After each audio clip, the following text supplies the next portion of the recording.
Olá, esse é o programa OAB Nacional, uma produção e realização da Ordem dos Advogados do Brasil. Aqui você fica por dentro das novidades da advocacia e dos últimos acontecimentos do Judiciário. Fique com a gente, já estamos no ar.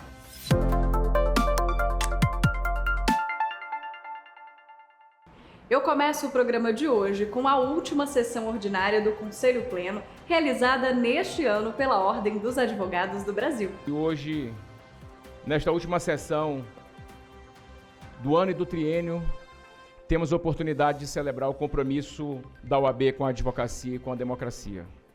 Isso porque todos aqui presentes foram inflexíveis na defesa das prerrogativas da profissão e das garantias individuais. Esse triênio foi incomum e será lembrado como um período de transformações profundas, de crises sem precedentes e de desafios que colocaram à prova a capacidade de resistência, de articulação e de união da advocacia.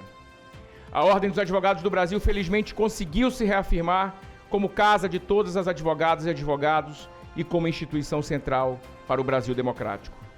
Assumimos nossos mandatos em meio aos impactos devastadores da pandemia do Covid-19.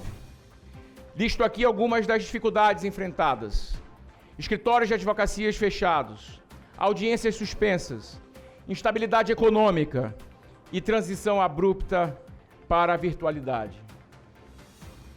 Agimos com rapidez e também com eficiência para assegurar que a advocacia seguisse adiante com dignidade.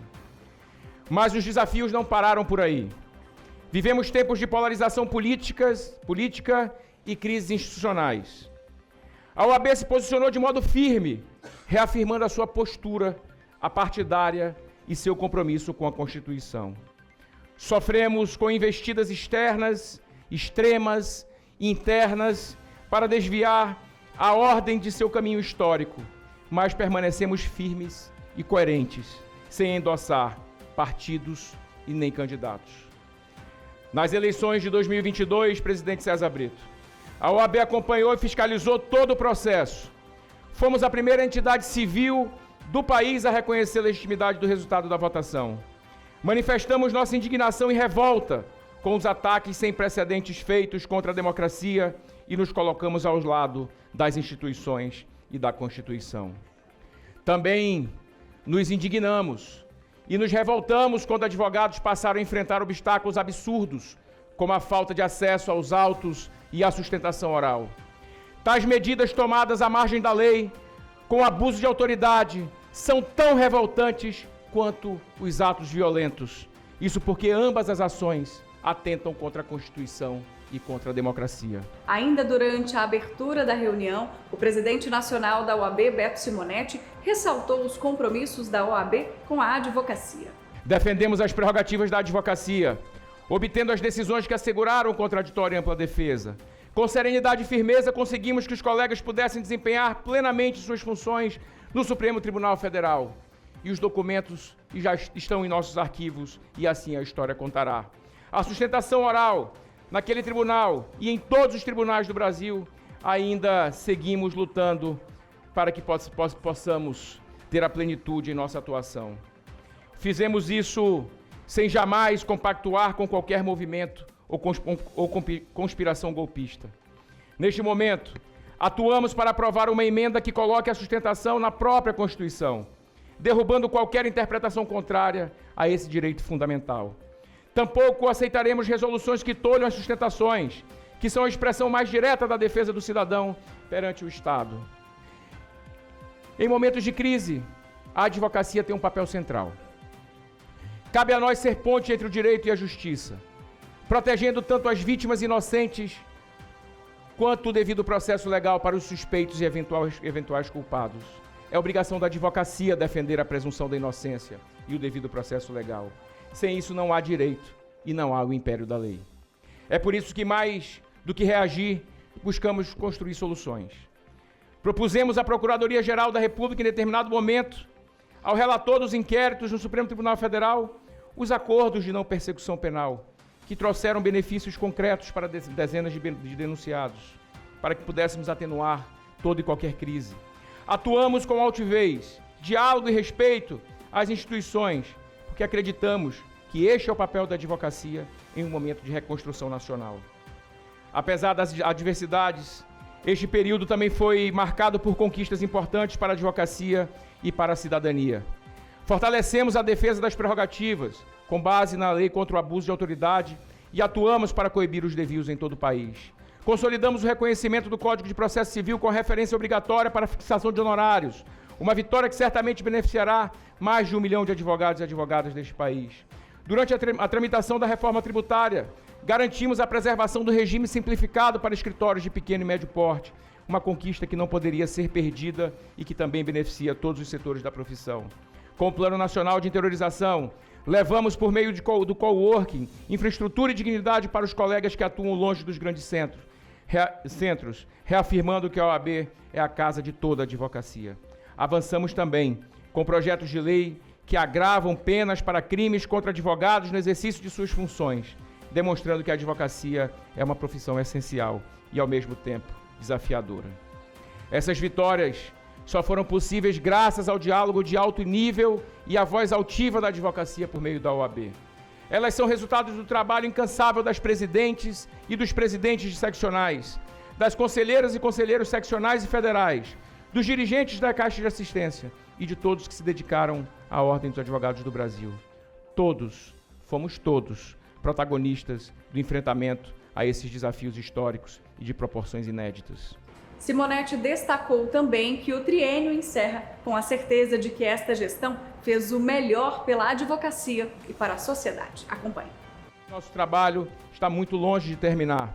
A história de mais de 94 anos da OAB é a construção permanente de superação de desafios e de defesa intransigente de valores democráticos. Que os próximos anos sejam marcados pela mesma coragem, determinação e união que nos trouxeram até aqui. Que a OAB siga honrando o legado dos grandes nomes que atuaram no passado, construindo um futuro ainda mais promissor para a advocacia e para o Brasil. E que cada um de nós, homens e mulheres de ordem, possamos contribuir para a apaziguação do país. O Brasil já está há tempo demais mergulhado em disputas ideológicas, que em nada contribuem com o crescimento e desenvolvimento. Precisamos definitivamente de paz. Esta casa tem um passado e um presente que a credenciam para contribuir com a superação desse ambiente de violência, de ódio, de uso criminoso das tecnologias para ludibriar as pessoas. Que os xingamentos, a lacração midiática, o linchamento e o cancelamento sejam todos deixados para trás.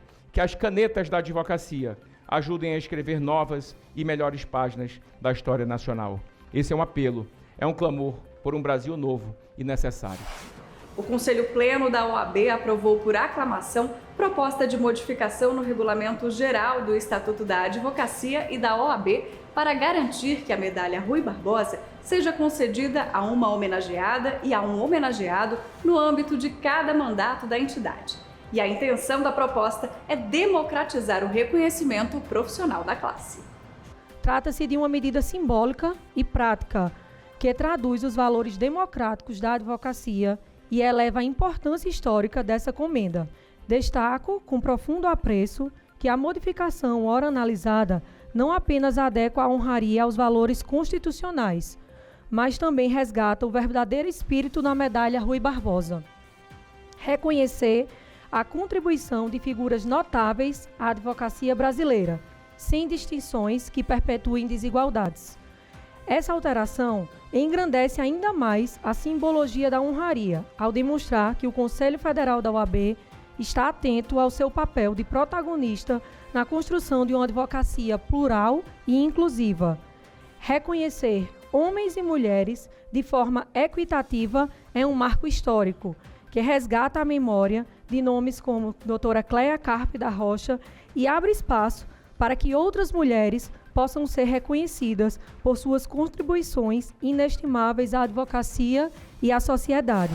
Os conselheiros federais da OAB também aprovaram a proposta sobre a investigação defensiva como prerrogativa profissional do advogado. Embora ainda se encontre resistência na prática da atividade forense, a atuação ativa da defesa também nessa etapa extrajudicial constitui decorrência lógica da Constituição Federal. Nós tivemos diversas manifestações, conselheiro Fernando Falcão, de inúmeras seccionais do país, de inúmeras instituições da área criminal, da perícia forense, respaldando essa propositura de levar como prerrogativa a investigação criminal, né, manifestações que chegaram até 2 horas atrás, né? São tantas as manifestações favoráveis a que a investigação defensiva se torne, assim, verdadeiro direito do advogado. Portanto, quando nós falamos em investigação defensiva, aqui o que se visa é reconstruir o fato. O procedimento de averiguação preliminar não se converte tão somente em base para acusação, formação da opinião de lite, senão também para o arquivamento, sempre que apontar a inexistência de indícios suficientes de autoria, atipicidade, licitude ou exculpação da conduta, e até mesmo a inexistência material do fato em si. Não por outro motivo, assevera-se que a intervenção do sujeito passivo, neste primeiro momento da averiguação, está essencialmente refletida no exercício do direito de defesa. Ainda em sessão do Conselho, a OAB aprovou proposição de habilitação como amicus curiae no tema 496 do Supremo Tribunal Federal. A ação trata do direito de o Ministério Público recorrer de decisão, apesar do acolhimento de pleito de impronúncia formulado por promotor de justiça posteriormente substituído. Independência funcional do Ministério Público e proibição ao comportamento processual contraditório. Inviolabilidade de interposição de recurso de apelação contra sentença que acolheu o pleito de impronúncia anteriormente formulado pelo Ministério Público. O Conselho Federal deve requerer seu ingresso, é assim que eu estou concluindo, como amicus curiae nos autos do recurso extraordinário, para fins de defender a perda do interesse recursal do Ministério Público de recorrer, do acolhimento de pleito de impronúncia formulado por promotor de justiça substituído posteriormente. Ou seja, deve prevalecer aquela primeira fala do Ministério Público e não haver comportamento contraditório do próprio Estado, nesse caso aqui, na representação do Ministério Público. Outra aprovação do Conselho Pleno foi a proposta de criação de procedimentos padrão de segurança quanto ao uso ou não de algemas quando da prisão de advogados ou advogadas. Detalhes que você acompanha agora. Na prática, contudo, ainda que possam subsistir razões para que agentes públicos se valham desta medida de contenção, o que se percebe é a aparente banalização desta inequívoca violação à dignidade da pessoa humana, sem a apresentação de quaisquer justificativas concretas, pertinentes e mais, sem a elucidação formal desta realidade, sem implicações ou consequências da inobservância dos mandamentos legais e sumular vigentes. Todavia, pertinente a proposta apresentada, salvo o melhor juízo, ao dispor sobre a identificação de unidade prisional, pavilhão, cela, identificação do sistema penitenciário, aludidas considerações são pertinentes a tema diverso, concernente ao recolhimento em sala de Estado-Maior, razão pela qual a proposta de formulário apresentada não se amolda a todas as situações de utilização de algemas, entendendo possa ser simplificada a exigir as seguintes considerações. Auto de utilização de algemas. Nome do advogado custodiado ou advogada custodiada, número da inscrição da OAB e seccional, nome da autoridade policial ou condutor, número da matrícula e órgão de lotação, nome de testemunha que acompanhou o ato, número de identificação, nome do representante da OAB da seccional ou subseção que acompanhou o ato e número de inscrição profissional, justificativa formal de necessidade de utilização de algemas, assinatura de autoridade policial, assinatura de testemunha e assinatura de representante da OAB. E não para por aí. Durante a sessão foi aprovada ainda a proposta de apresentação de um novo projeto de lei ao Congresso Nacional que garanta a sustentação oral de advogados e advogadas em tempo real e de forma simultânea em julgamentos de plenários virtuais. Confira.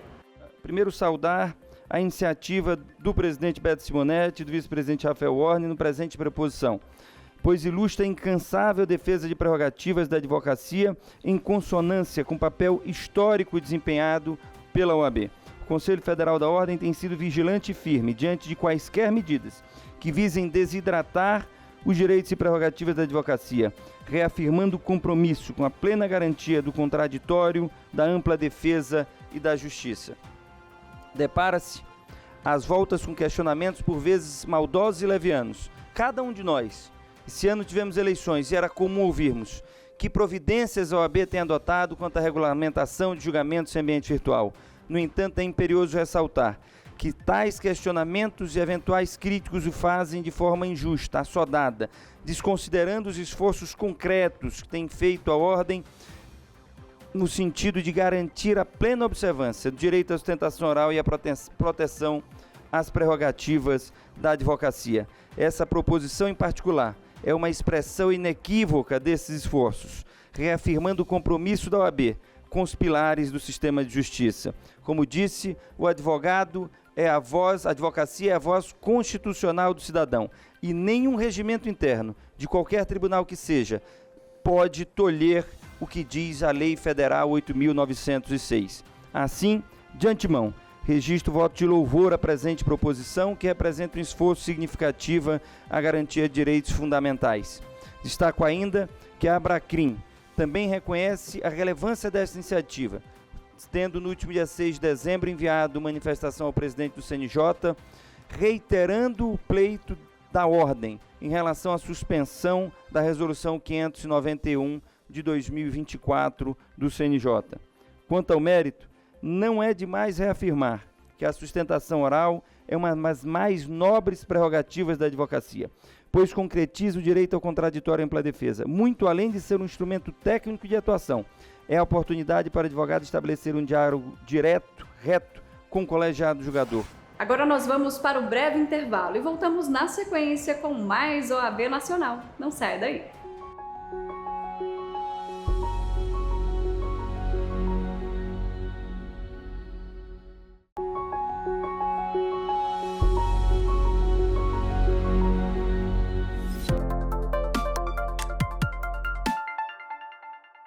Agora vamos falar de um marco histórico. O Conselho Pleno aprovou proposta para garantir direitos essenciais aos advogados com deficiência e necessidades especiais. O projeto vai ser encaminhado ao Poder Legislativo para tramitação.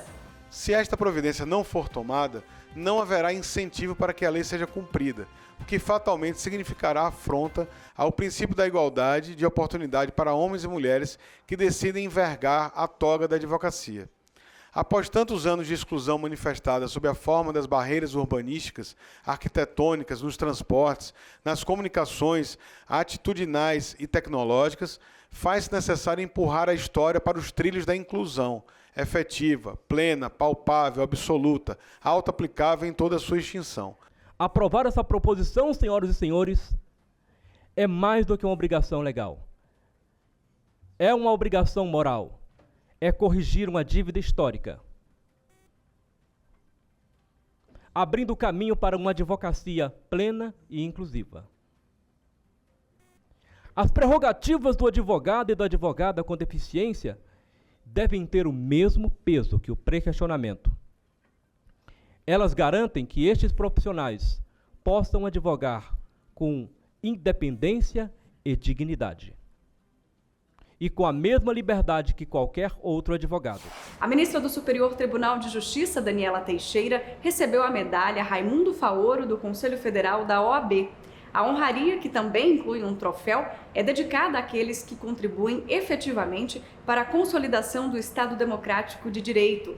Ao homenageá-la, o presidente nacional da OAB, Beto Simonetti, afirmou que a entidade tem certeza de que não errou na indicação do 5º Constitucional da Advocacia feita ao STJ.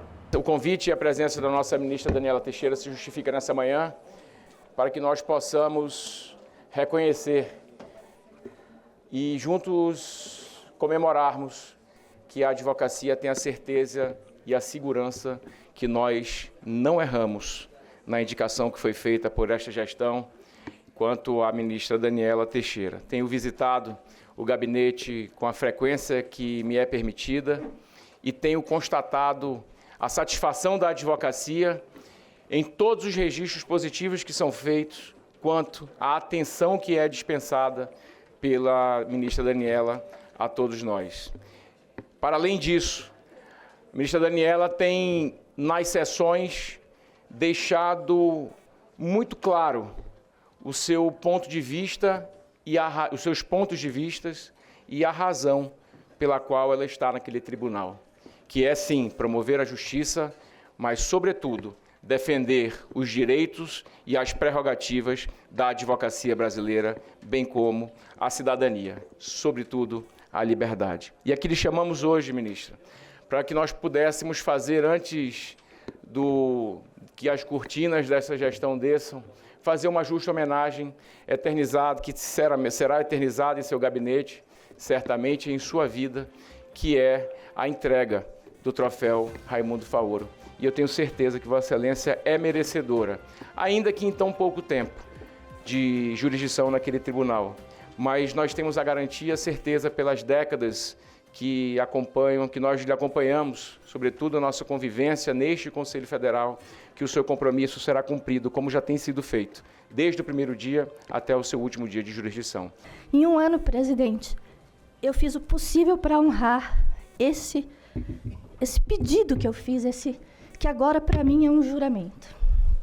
Tenho estado por lá 1 ano, recebido toda a advocacia que me procura.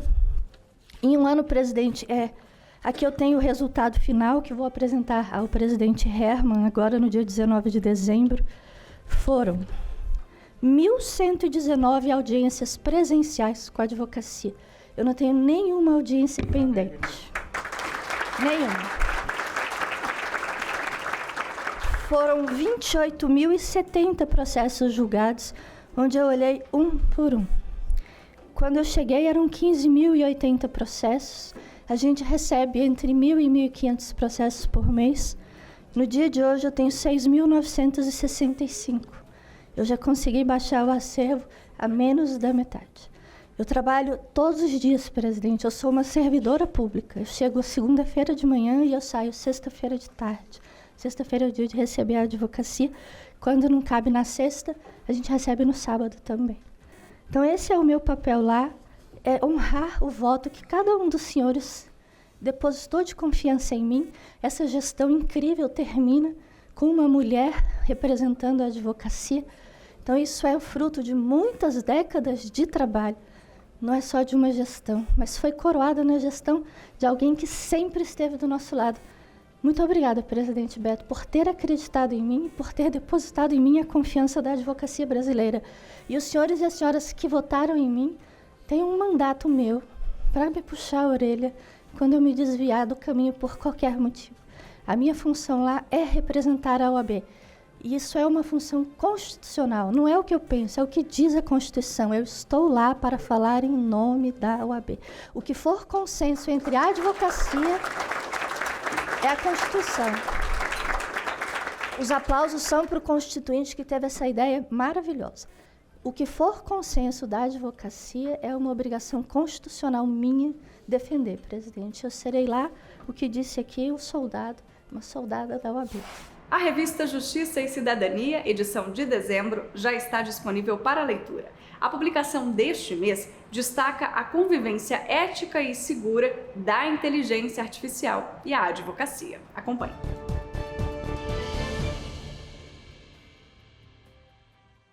Para o presidente nacional da Ordem, Beto Simonetti, o Conselho Federal da OAB deu um passo crucial ao aprovar as diretrizes para o uso da inteligência artificial generativa na advocacia. O uso dessa tecnologia demanda cautela e responsabilidade para garantir que os pilares éticos e legais da profissão sejam preservados. Neste contexto, as recomendações aprovadas pela OAB, divididas em pilares como legislação aplicável, confidencialidade, privacidade, ética e comunicação com os clientes, têm como objetivo orientar os profissionais na utilização responsável dessas ferramentas, assegurando a qualidade dos serviços jurídicos e a proteção dos direitos dos cidadãos. Ainda segundo Simonetti, o sigilo profissional, valor essencial à advocacia, não pode ser comprometido pelo uso de ferramentas que compartilhem ou utilizem dados sem o devido controle. Da mesma forma, é imperativo que o advogado mantenha o julgamento humano como elemento central em sua atuação, evitando delegar atividades privativas a sistemas automatizados. Por fim, o presidente da OAB conclui: o CF-OAB reafirma seu compromisso com a modernização da advocacia, mas sem abrir mão de valores que sustentam a profissão. A implementação das recomendações representa um marco na integração da tecnologia à prática jurídica, servindo de modelo não apenas para advogados, mas também para outros operadores do direito. Estamos construindo o futuro da advocacia, onde a tecnologia complementa, mas nunca substitui o elemento humano indispensável à administração da justiça. É um caminho que exige responsabilidade, mas que, trilhado com atenção, pode transformar desafios em oportunidades para toda a sociedade. O artigo na íntegra você confere em editorajc.com.br. Não deixe de ler. A Escola Superior de Advocacia Nacional promoveu no YouTube mais um debate voltado à prática do direito de família. E o convidado desta vez foi o pós-doutor em Direito, Conrado Paulino.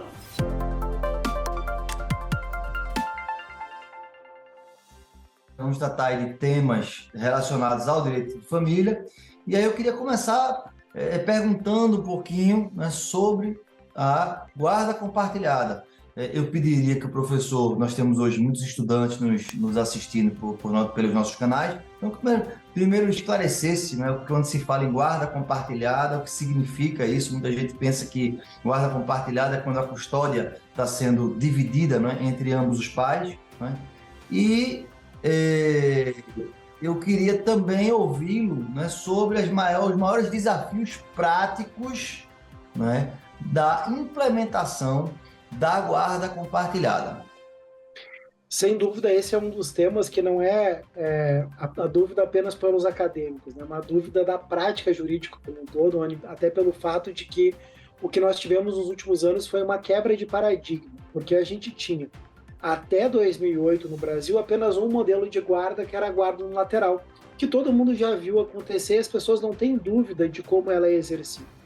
Agora, a guarda compartilhada é o artigo 1583 do Código Civil, que foi modificado não só em 2008, mas também em 2014, para tentar implementar essa nova cultura, nos traz a lógica, então, de uma divisão de responsabilidades.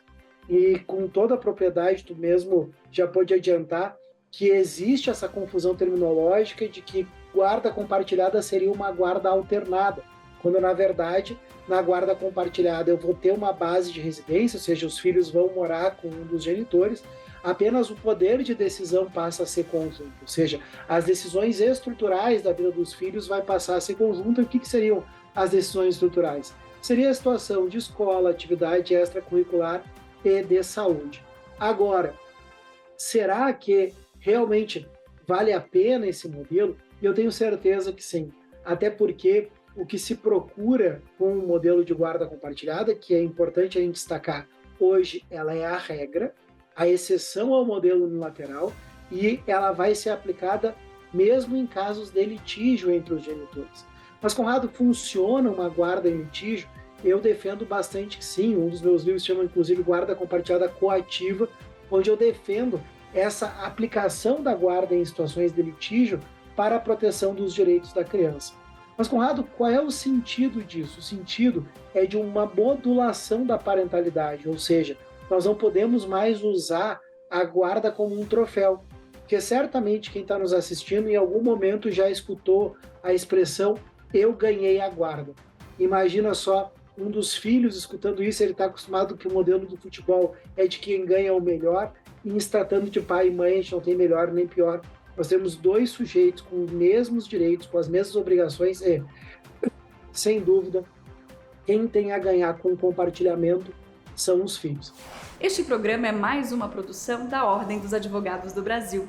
Aqui você fica por dentro das informações da advocacia e do judiciário, além de acompanhar entrevistas especiais, matérias exclusivas e muito mais. Eu sou Mariana Xavier e agradeço pela sua companhia. Eu te espero na próxima semana. Até lá!